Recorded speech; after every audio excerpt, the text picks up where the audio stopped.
Massive overdose with hallucinations. Yo, what's up? It's someone that's no one, and welcome back to today's report. This report is coming from Coddman off Earwood, where he took Propranolol at 960 milligrams. And here's the full report details. Okay, so here we are introducing Propranolol, a beta blocker. This came up in a report on Patreon, so this is pretty fresh for us. To keep it simple here, beta blockers are involved with treating the heart and circulation, and typically you won't get psychoactive effects from it like in this report here. So just saying now, this report is more of a rare case, and the fact that coddman is prescribed it for anxiety even makes it more so, but we'll break down propranolol in a future video. For now, I'm sure you'll enjoy this one, so without further ado, let's dive right into this.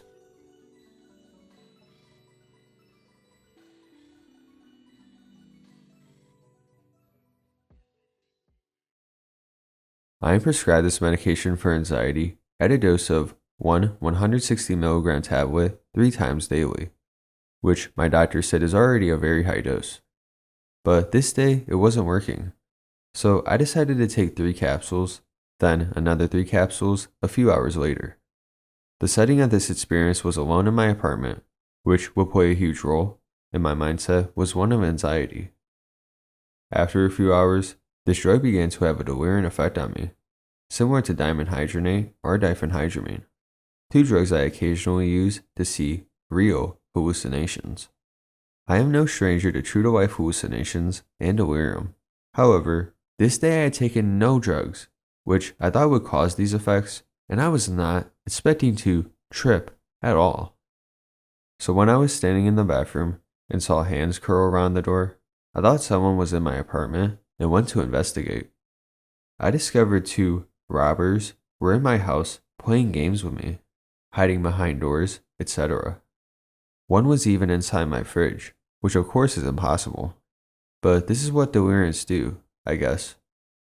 The drug also began to have its prescribed effects on me, such as lowering my heart rate and blood pressure to very low levels, which caused me to fall over repeatedly, putting a huge gash in my head. I decided to call 911 after a few hours of these robbers and their antics. I told them that there were home invaders in my house and that I needed help. They were very professional when they arrived, and of course, saw nobody in my house, just me covered in blood and terrified. It was only after they searched my house for 10 minutes that I became aware I was hallucinating. At the hospital, after putting the stitches in my head, the doctor told me that this is actually a possible effect from beta blocker drugs due to the loss of blood to the brain. I had to use a wheelchair at the hospital the entire time because I could not walk or even stand up without passing out. It's worth noting that had there been a trip sitter around to tell me that what I was seeing was not real, this probably would have been one of the best trips of my life. The hallucinations were identical to the ones I get on deliriums. However, of course, if one is looking to trip, a massive overdose of beta blocker drugs is just about the stupidest thing one can do. So please, don't do it. The doctor told me people have died overdosing on this stuff. Sorry for the poorly written report, but I felt like this had to be said.